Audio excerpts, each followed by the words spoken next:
As a real estate agent, here's what I'm telling home buyers in 2023.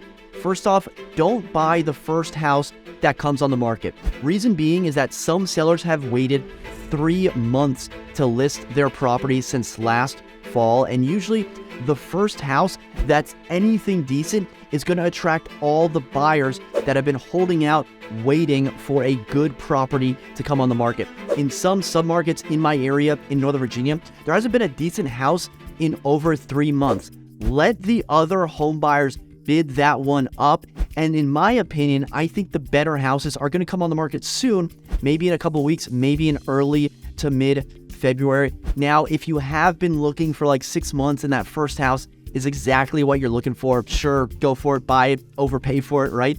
My clients will come in and buy the second or third house that comes on the market. Plus, we've also seen that study that came out last year that said over 60% of millennials ended up regretting their purchase. So especially if you're just starting their search, let's take a deep breath, see what's out there, see what comes on as we head into the spring market. Second thing I'm telling my buyers is that multiple offers still exist. Now, there seems to be this narrative floating around out there that home prices are going to fall anywhere from 10 to 20% and that the market is going to crash sometime in 2023 or 2024. Now, home prices may fall, they may get hit significantly in some markets, but that doesn't mean that houses still won't get multiple offers. There's a lot of national headlines out there. Don't let national headlines dictate local decisions. Understand your submarket and understand what sort of offers it'll take to have a winning offer on a house. Third thing I'm telling my buyers is that seller motivation will drive sales prices. Sometimes we get caught up in this comp sold here, but this comp sold lower, but it's actually a better house. It's very difficult to look at comps in the past few months and fully understand the entire backstory, especially in a changing rate environment. Now, in my area in Northern Virginia, in Arlington, just outside of DC, we have historically low inventory rates. How often have you heard a realtor say that? We have historically low, okay, I get it. Everywhere has historically low interest rates, except maybe Phoenix or Vegas, right? Sorry, Phoenix people. So we have low interest rates here, so you would think sellers are in the driver's seat. However, I will tell you that the first decent house that came on the market in Arlington, it's still on the market. You would think that the seller can get what price they're asking for, but so far, that house has stayed on the market at that price, hasn't sold yet. So is that going to be a sign to come that prices are going to fall in the Northern Virginia area? Well, that remains to be seen. The next thing I'm telling my clients is don't overcomplicate your mortgage. We're hearing about 2-1 buy downs, adjustable rate mortgages, date the rate, marry the house. One thing to be cautioned about is try not to stretch your affordability. If you can afford the payment today, but in a few years, it may become difficult to afford that new payment if you're doing 2-1 buy down or an adjustable rate mortgage, you're playing a dangerous game. That's a problem for future Homer. Man, I don't envy that guy.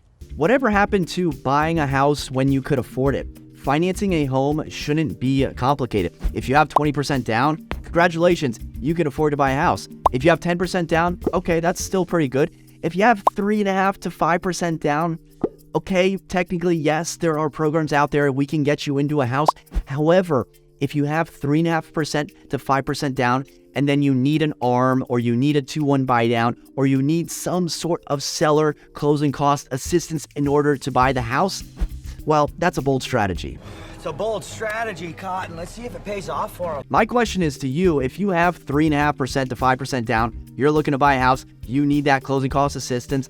What's the downside? Hear me out on this. What's the downside of, say, waiting a year, renting? Oh my gosh, renting. You wait a year, you rent, and you save up an appropriate amount of money for your down payment, just in case, I don't know, something were to happen in the economy.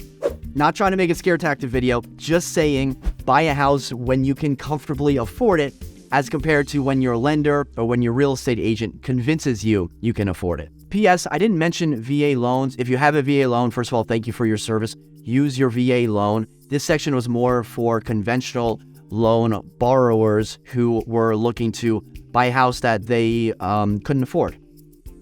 You know who you are. And finally, I'm telling my buyers, if you buy an investment property, especially a short-term investment property, it is not going to be passive income. There is no such thing as passive income when you're buying rental properties. Maybe if you're a silent partner and you can remove yourself from the nuts and bolts operation.